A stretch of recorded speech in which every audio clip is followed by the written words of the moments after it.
Vocês são um lixo! Você é jovem demais pra esse tipo de coisa. Vou te dar uns tapas, a tia aqui tá bem nervosa, menininha. Sossega o facho, Inosuke. Voltem aqui, suas pestes!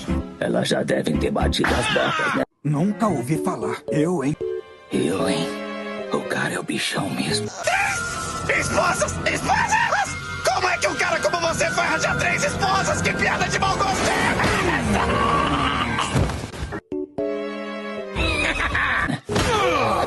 Me respeita, molecote! Aquela minhoca xixelenta se enfiou naquele buraco e fugiu! Esse cara não bate bem, não.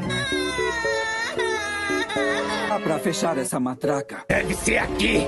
O buraco que vai até a toca do Oni! Se prepara pra morrer! Tanto faz, não te perguntei nada. Sua voz parece uma taquara rachada. Então fica quietinho aí. E se o gato comeu a sua língua, fala alguma coisa!